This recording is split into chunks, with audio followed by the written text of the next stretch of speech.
Hola, muy buenos días, hermanos. Muy grato estar con ustedes nuevamente. Ahora nosotros estamos en el sur, pero igual por este medio podemos estar conectados y con ustedes para este servicio, este culto para el Señor.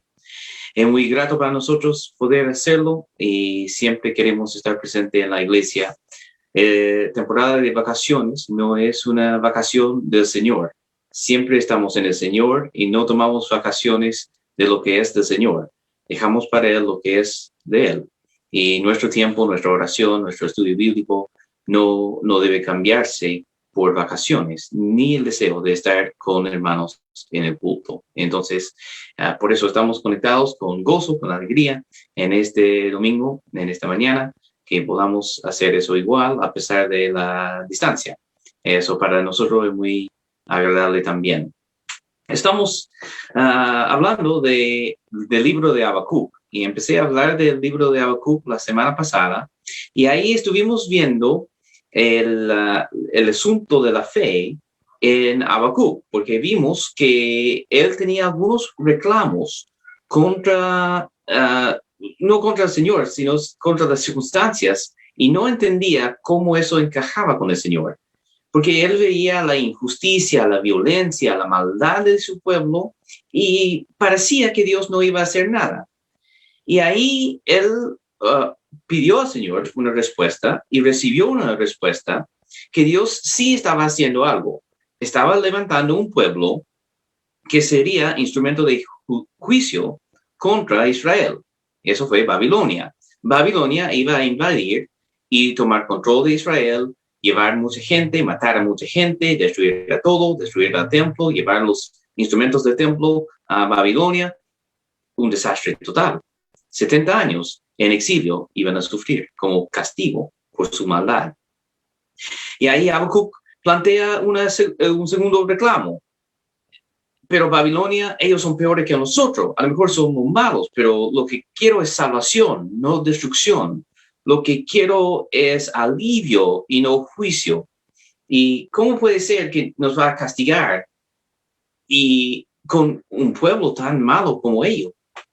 ¿Cómo puede ser que vamos a sufrir más y lo que vamos a vivir es peor? Es una aflicción total ahora, porque ahora viene el Señor. Entonces no hay cómo salir de eso.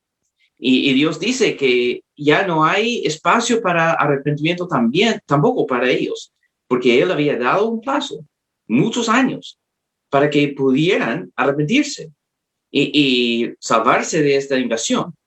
Pero Israel no quiso hacerlo. Sus reyes eran malos y promovían la maldad, y el pueblo lo aceptaba, lo recibía, y vivían también en maldad.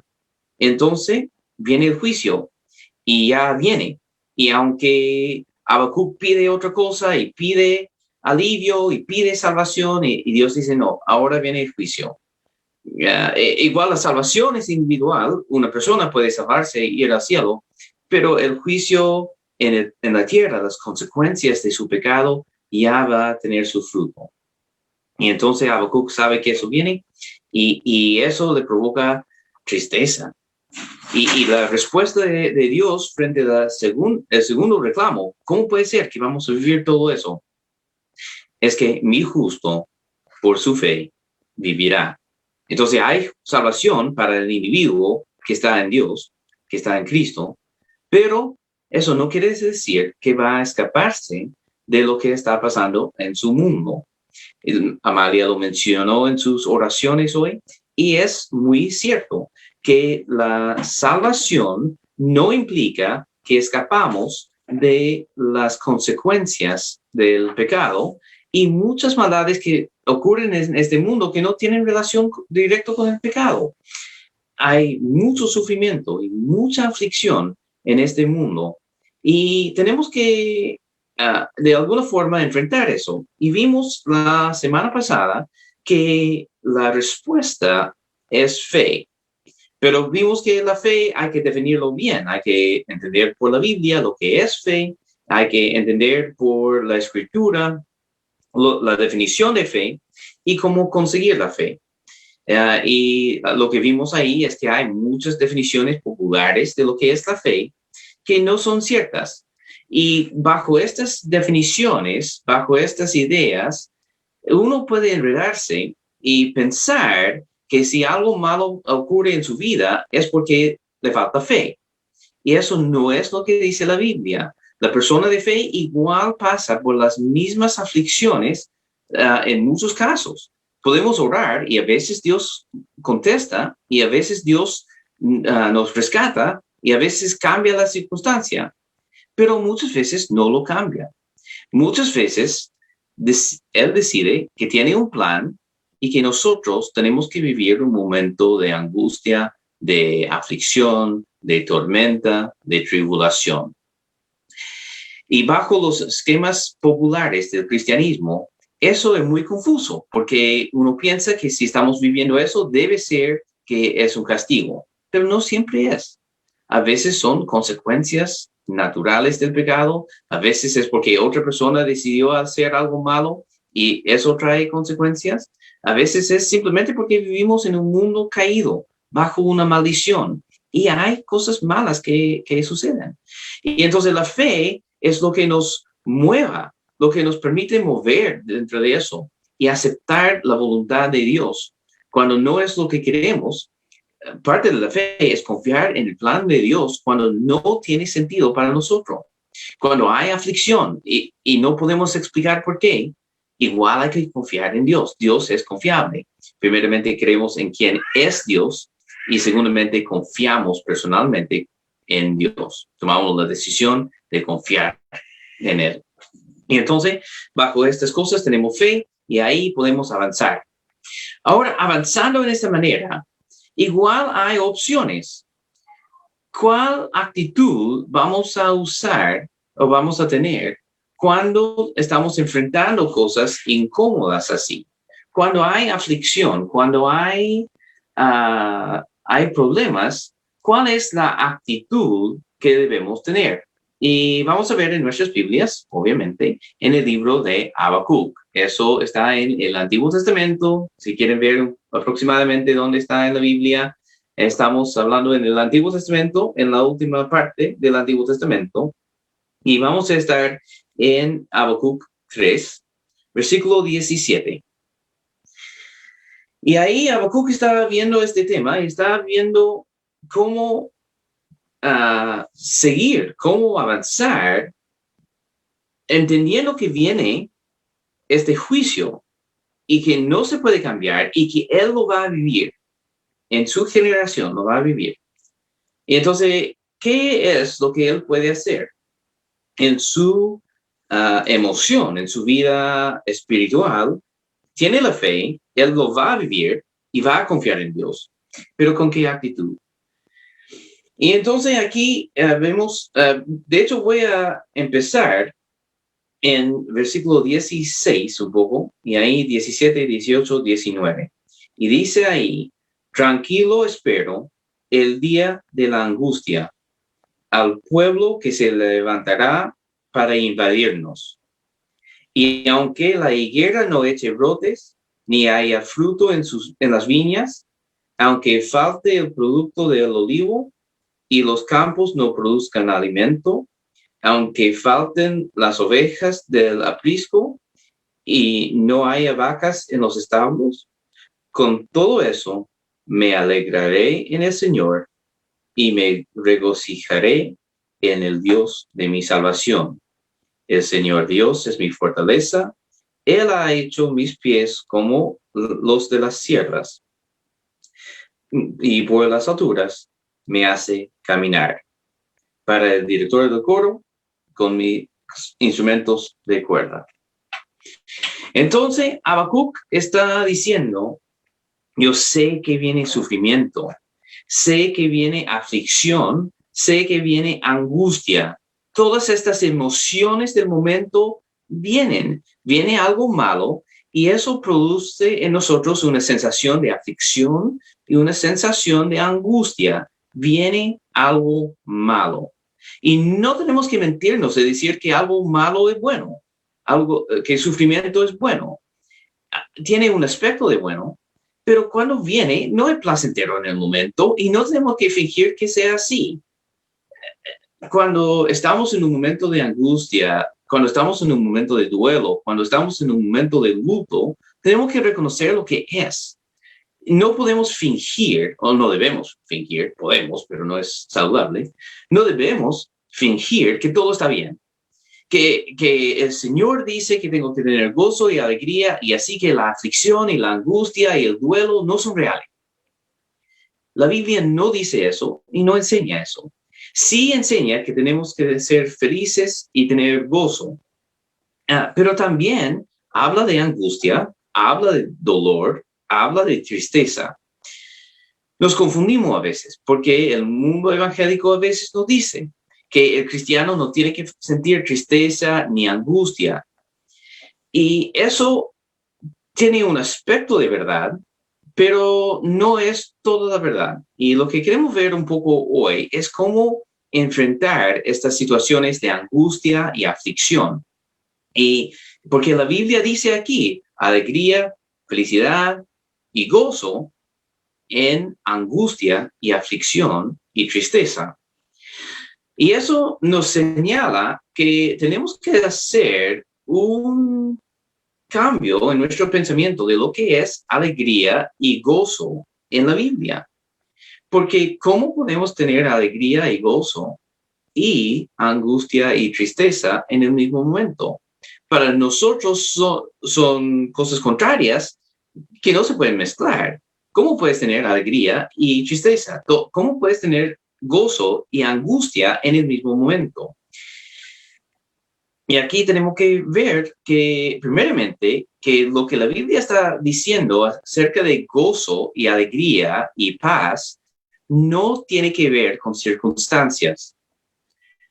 Son a pesar de circunstancias. Aquí estamos viendo que ellos, Habacuc va a vivir y todo el pueblo va a vivir un momento de angustia. Viene una invasión masiva que van a matar a mucha gente, sus familiares, sus amigos, todos van a morir. Bueno, 2/3 de ellos van a morir. Y otros van como esclavos y no los van a ver de nuevo. Y otros van a ser esparcidos por la tierra. Viene un momento de angustia real. Habacuc dice que puede tener gozo y alegría mientras espera el momento de angustia. Puede tener gozo y alegría esperando angustia. Puede tener paz y tranquilidad esperando un momento de aflicción extremo. Entonces, ¿cómo va a esperar este momento extremo? Él dice con gozo. En Santiago 1, versículos 2-4, dice, tengan por sumo gozo, hermanos míos, cuando se hallan en diversas pruebas, sabiendo que la prueba de su fe produce paciencia, y que la paciencia tenga su perfecto resultado, para que sean perfectos y completos, sin que nada les falte. Tengan por sumo gozo, dice Santiago, cuando se hallen en diversas pruebas. No dice que la prueba es causa de gozo. Dice, en la prueba tengan gozo, porque saben que la prueba no es el final. La prueba no es el fin, viene otra cosa. Así que tú puedes vivir la prueba, puedes vivir la aflicción, puedes vivir la angustia, porque tú sabes que viene otra cosa. Lo que Santiago dice que viene es que saben que la prueba de su fe produce paciencia. Paciencia en este contexto quiere decir perseverancia, que puede seguir en adelante a pesar de circunstancias. Y la paciencia tenga su resultado, perfecto resultado, que sean perfectos y completos. Y eso habla de madurez cristiana, madurez espiritual. Entonces, viviendo pruebas es lo que produce perseverancia para que puedan alcanzar madurez y perfección en la fe. No podemos llegar a este estado sin pasar por los procesos de esta vida. Y entonces el gozo, la alegría, no depende de las circunstancias del momento. son independientes de eso. El gozo no es el resultado del sufrimiento. El gozo es algo que tú sabes que viene después del sufrimiento. Y entonces, en un momento de luto, cuando Habacuc está viendo que viene esta cosa, o cuando nosotros estamos viviendo el fallecimiento de un familiar, un pariente, un amigo cercano, cuando estamos viviendo un momento de luto, a veces los cristianos se esfuerzan para mostrar gozo y se confunden porque piensan que gozo es una sonrisa y risa y alegría del momento. Y lo que estamos viendo aquí es que el gozo es otra cosa. El gozo tiene algo de futuro, pero no dice que no vivimos el momento de angustia.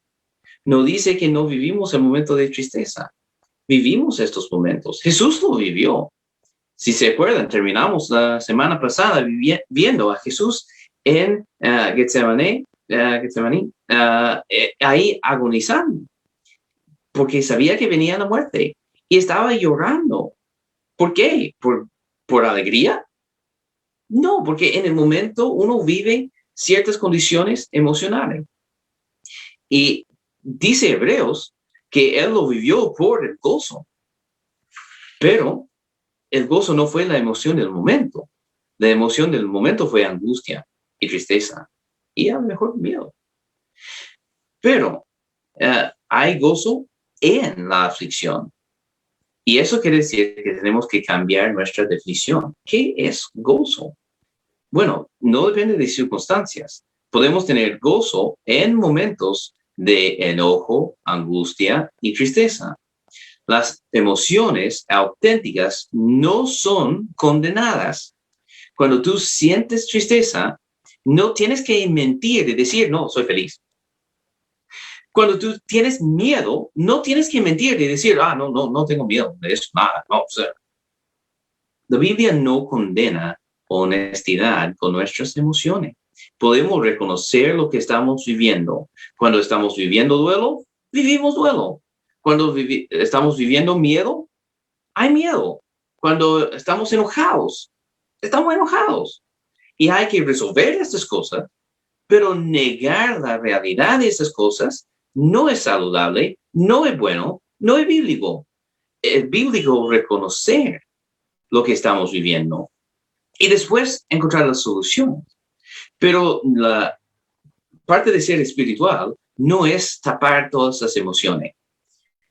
Una buena espiritualidad bíblica reconoce las emociones y que son reales y que no podemos a veces evitar ciertas emociones y no sería bueno evitar ciertas emociones.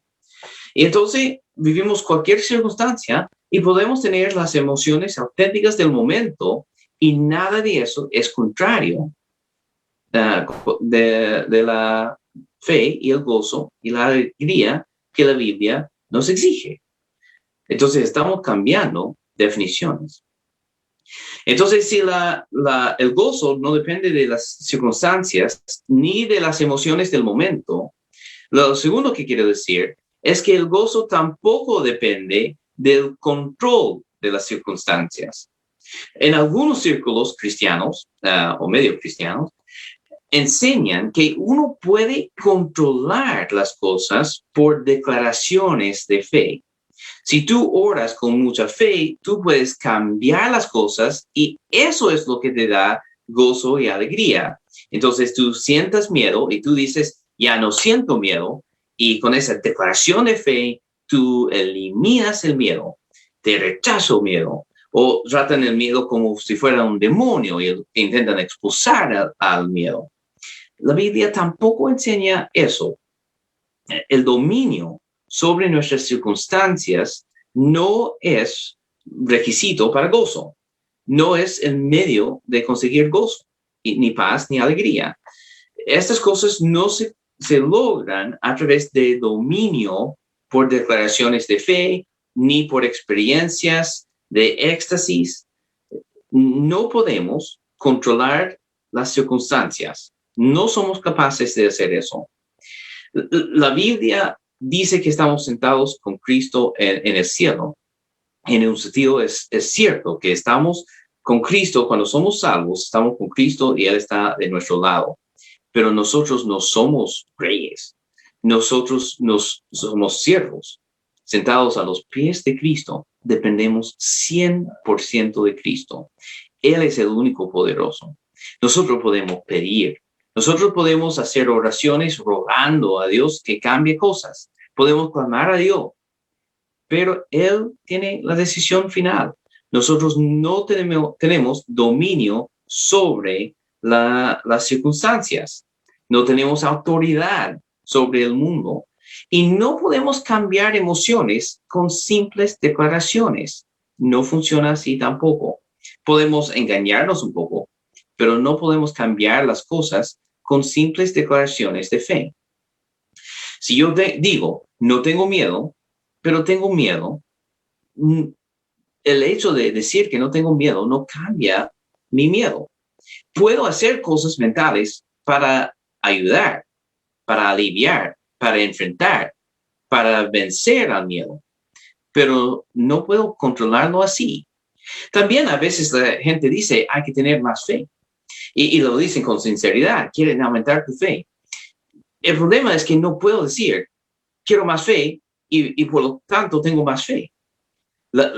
Si quiero tener más fe, necesito más conocimiento bíblico, necesito más experiencia confiando en Dios y viendo cómo Él hace las cosas, o viendo cómo Él ha sido fidedigno en el pasado, en testimonios o en la Biblia, lo que hizo con su pueblo. Vemos quién es Dios y conocemos un poco más de Dios, vemos su fidelidad, vemos que es fidedigno, podemos poner nuestra fe en Él, y eso va aumentando nuestra fe. No es porque digo, ya, voy a tener más fe. Así no funciona.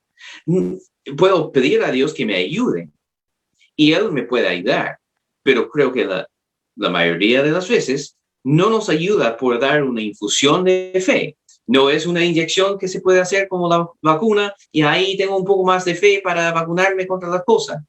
La fe es algo que tiene que ver con ejercicios de fe, que uno lee su Biblia, que conoce a Dios, y hay un proceso para aumentar la fe.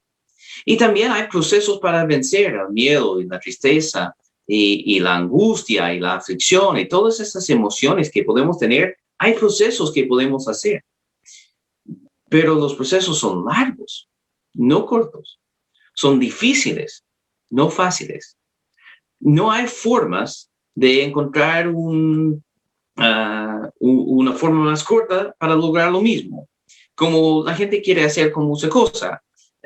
A veces queremos hacerlo con dieta. En lugar de hacer dieta y ejercicios, hay una pastilla que quema grasa y todo eso. Y uno piensa, ya, tomo eso una semana y bajo todo lo que quiero bajar. Pero eso no es saludable. Lo saludable siempre va a ser el mismo proceso, dieta y ejercicio. Y uno no ve los resultados en el primer día, en la primera semana, y a lo mejor en el primer mes. Pero a largo plazo, si hacemos buenas cosas, si hacemos los procesos, vemos los resultados. En cosas emocionales profundas como depresión y ansiedad y cosas así, el proceso es largo. Estamos hablando de meses, años para hacer recuperaciones completas. Y Dios quiere hacer eso, pero no podemos esperar que siempre va a obrar milagrosamente para hacerlo así. Él tiene el poder para hacerlo. Si quiere hacerlo, lo hace. Pero la mayoría de las veces, Él nos ayuda a vivir los procesos para llegar a eso. Entonces, el gozo, la paz, la tranquilidad, la alegría, son cosas que debemos tener, pero no son cosas que podemos gatillar así con declaraciones de fe, con control de las circunstancias a través de autoridad, ni tampoco es algo que podemos generar por una experiencia superficial. Algunas personas piensan que el gozo y la alegría del Señor son asociados con la alabanza, que cantamos alabanza y eso provoca la emoción de gozo y alegría. Bueno, provocan emociones, pero lo que estamos viendo es que emociones no son la definición bíblica de gozo y paz y tranquilidad y alegría. Estamos viendo que la definición bíblica de estas cosas es algo mucho más profundo en lugar de algo superficial. En la superficie podemos tener momentos de felicidad y momentos de tristeza. Podemos tener momentos altos y momentos bajos, miedos y enojos y lo que sea. Y estas cosas están ahí en la superficie. El gozo es algo más profundo que debe permanecer en momentos de felicidad y en momentos de tristeza, en momentos de alegría y gozo emocional y en momentos de angustia y aflicción y en momentos de enojo. Todo eso, debajo debemos tener la paz, la tranquilidad, el gozo del Señor por debajo, algo central, algo en el corazón. Y entonces estamos viendo que el gozo, la paz, no depende de circunstancias, no depende del control de circunstancias y no depende de emociones asociadas con las circunstancias. Entonces, si estamos viendo lo que el gozo no es o donde no viene, ahí tenemos que ver qué es el gozo y cómo podemos conseguir el gozo y la paz, la tranquilidad del Señor. La Biblia también nos dice eso. Vamos a Romanos 15, versículo 13. En Romanos 15, versículo 13, nos dice un poco de cómo conseguir este gozo que el Señor nos pide tener. Y aquí en Romanos 15 es una bendición de Pablo y dice, y que el Dios de la esperanza los llene con todo gozo y paz en el creer, para que abunden en esperanza por el poder del Espíritu Santo. Entonces, lo que él dice es que él quiere que el Dios de esperanza nos llene de gozo y paz en el creer. ¿Cómo podemos tener gozo y paz? Bueno, cuando nosotros tenemos creencia en el Dios de esperanza, para que abunden, dice Pablo, en esperanza. Y entonces, por el poder del Espíritu Santo. Entonces, cuando nosotros creemos en un Dios de esperanza, un Dios que nos va a salvar, el justo por su fe vivirá. ¿Y vivirá cuánto? Eternamente. Cuando nosotros aumentamos la fe, por el proceso que hablé hace un poco, procesos para aumentar la fe, la creencia, creer en ese Dios, confiar en Él.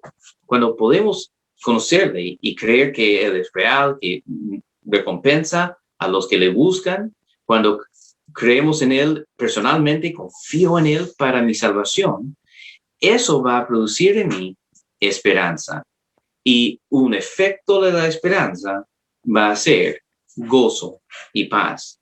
Cuando tengo la esperanza de salvación en el Señor, que sea lo que sucede en esta vida, voy a estar con el Señor en el cielo.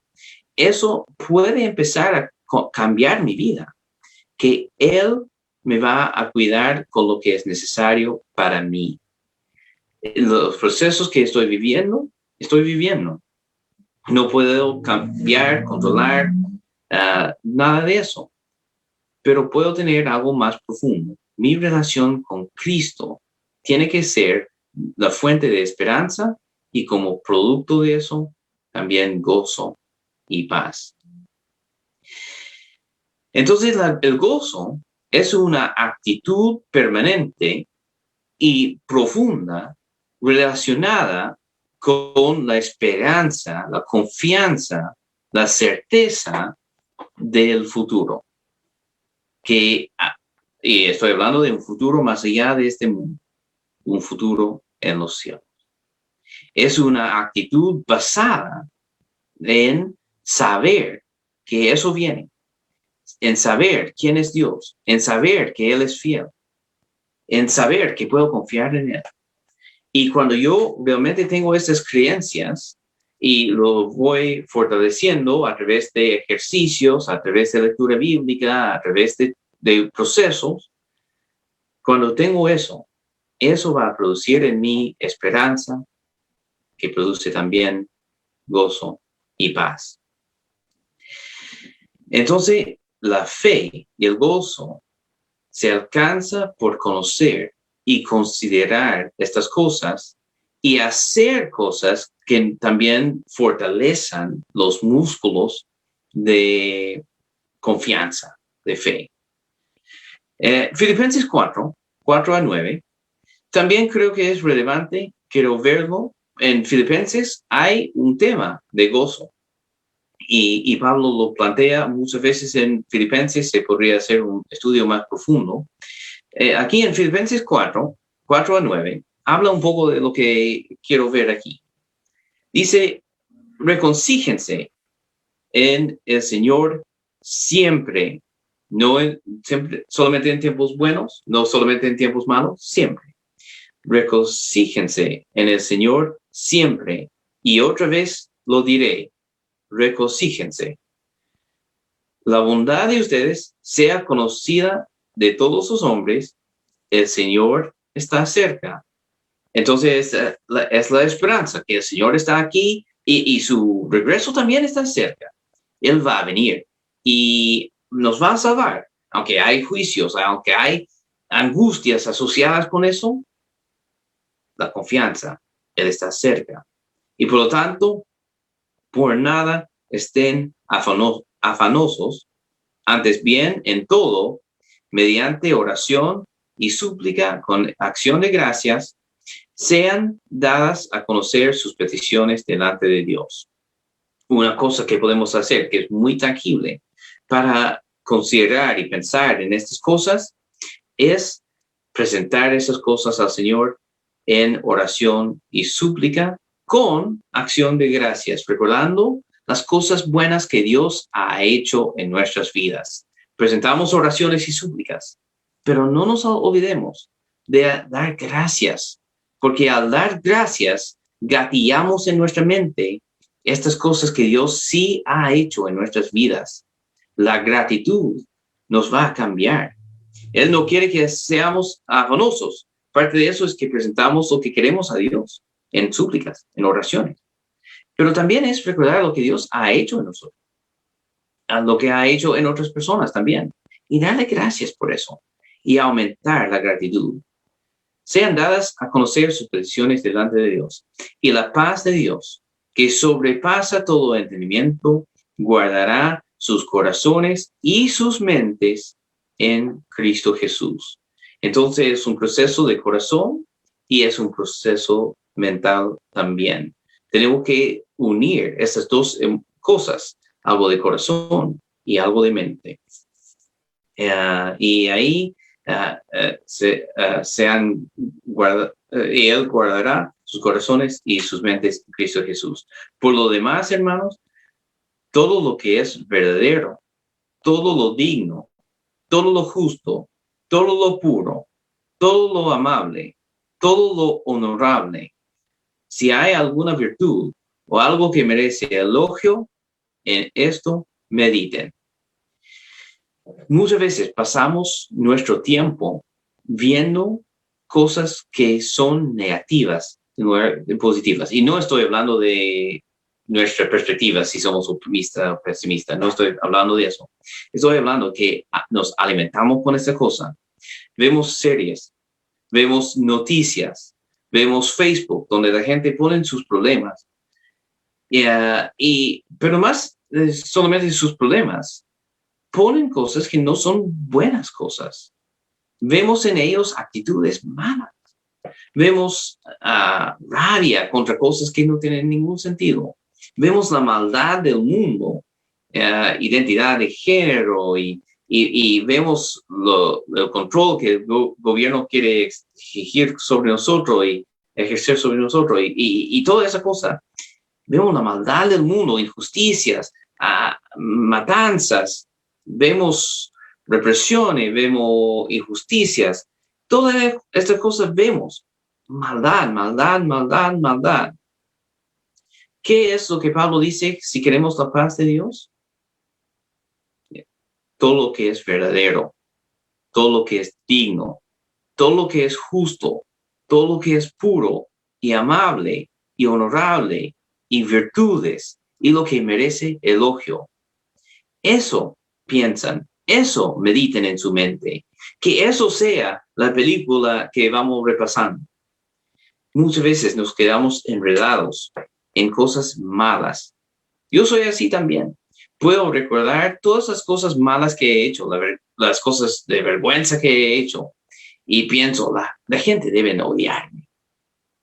En lugar de pensar en lo bueno, no de mí, sino de Dios. Pensar en cosas que son buenas, cosas que me pueden transformar. Y eso también, las cosas que pensamos, las cosas que vemos, tenemos que cambiar. Y eso a largo plazo va a producir fe y paz y gozo, no de un día para otro, sobre el transcurso de meses. Eso va a producir cambios. Lo que también han aprendido y recibido y oído y visto en mí, esto practiquen. Entonces también, para tener gozo y paz y fe y alegría y todas esas cosas buenas, hay que pensar en ciertas cosas, hay que tener actitudes de gratitud, hay que presentar oraciones y también hay que tener cosas aprendidas, recibidas, oídas y vistas. Y eso quiere decir que tenemos que estar recibiendo de la palabra de Dios, porque Pablo estaba escribiendo la escritura en ese momento, lo que han aprendido de mí, lo que han recibido de mí, eso es escritura. Tenemos que hacer estudio bíblico, lectura bíblica, lo que han oído y visto en mí, esto practiquen, que creamos de verdad y que hagamos las cosas que sabemos que hay que hacer. Y el Dios de paz estará con ustedes. Entonces hay muchas cosas ahí. Hay muchas cosas que podemos empezar a hacer para tener paz y gozo y alegría en esta vida. Y estas cosas son cosas tangibles, como lectura bíblica, como oración, como el contenido de los pensamientos que tenemos. Podemos hacer modificaciones que van a producir esas cosas a largo plazo. Y eso es lo que creo que es el fundamento que necesitamos para tener gozo y paz en nuestra vida cristiana. Cuando yo digo que hay que enfrentar las cosas como son, cuando digo que hay que tener fe y confiar en Dios, aunque venga sufrimiento, aunque haya aflicción y enojo y tristeza y desilusión y ansiedad y angustia y todo eso negativo, y tenemos que tener fe y confiar en Dios, y a veces eso implica que vamos a sufrir. Y eso creo que es verdad. Pero eso no quiere decir que tenemos que tomarlo como ya voy en una marcha hacia la muerte nomás y todo negativo y bueno, voy a morir y no hay nada que hacer y hay que tener fe nomás. No creo que debe ser así tampoco. Esta verdad, vamos a morir algún día. Todos somos seres humanos, a menos que el Señor venga antes. Pero en el proceso, la Biblia enseña que igual podemos tener gozo y alegría y tranquilidad. Y eso podemos hacer haciendo ciertas cosas en el Señor. Y no son prácticas místicas, y no es solamente declaración, y no es control, y no es autoridad. Son prácticas que podemos hacer que sobre el largo plazo puedan generar estos cambios. En el libro de Habacuc, lo que vimos ahí, hablaba de eso, que aunque haya sufrimiento, haya escasez, a lo mejor no tengo ninguna bendición de lo que quiero, pero igual me gozaré en el Señor. Voy a esperar con tranquilidad el día de angustia. Sé que viene, no me voy a autoengañar, pero lo voy a esperar con tranquilidad y gozo. Y la última frase de Habacuc dice, esta es una canción que vamos a cantar. Vamos a cantar que viene sufrimiento, viene juicio, viene angustia, viene escasez, viene todo, una privación de toda bendición. Pero igual me gozaré, confiaré, tendré tranquilidad en la salvación del Señor. A fin de cuentas, si no hay nada más, sabemos que vamos a estar con el Señor por la eternidad. Y esto debe producir en nosotros a largo plazo gozo y paz. Jesús dice, estas cosas les he hablado para que en mí tengan paz. En el mundo tendrán tribulaciones, pero confíen, yo he vencido al mundo. Y Juan, recordando esas palabras, creo, dice en 1 de Juan 4:4, hijos míos, vosotros sois de Dios y los habéis vencido, porque mayor es el que está en vosotros que el que está en el mundo.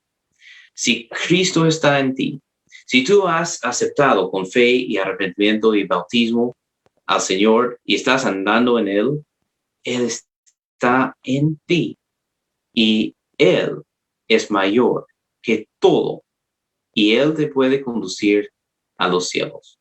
Él te puede conducir a la vida eterna. Y esto, si lo mediten, si lo consideran, si hagan las otras cosas asociadas, puede producir paz, tranquilidad, gozo y alegría profundo.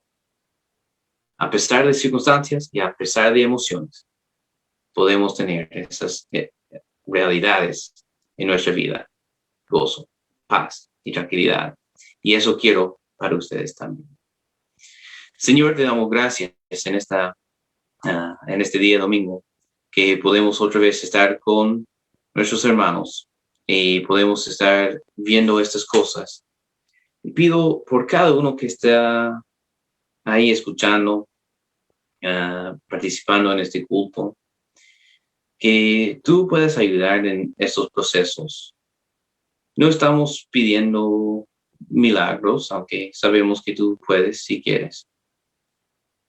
Lo que estamos pidiendo es que tú estés obrando, que tú estés dando paz y tranquilidad, que tú estés ayudando a las personas a hacer las cosas que saben que tienen que hacer. Muchas veces sabemos que debemos orar más, que debemos leer tu palabra más, que debemos estar en los cultos más y ser más activos en los cultos y realmente pensar y realmente examinar. Sabemos que hay ciertas actividades en nuestras vidas que no convienen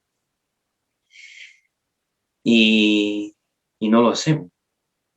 Pedimos que tú estés ayudando a cada hermano a ver su vida y hacer estos ajustes para que a largo plazo puedan tener la vida espiritual que tú deseas para nosotros, la madurez espiritual.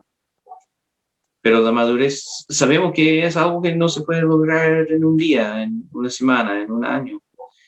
Es un proceso largo. Pero pido para cada hermano, en el paso que estén, que puedan empezar a avanzar con paciencia y a avanzar hacia la madurez, la perfección, la plenitud que tú quieres ver en nosotros.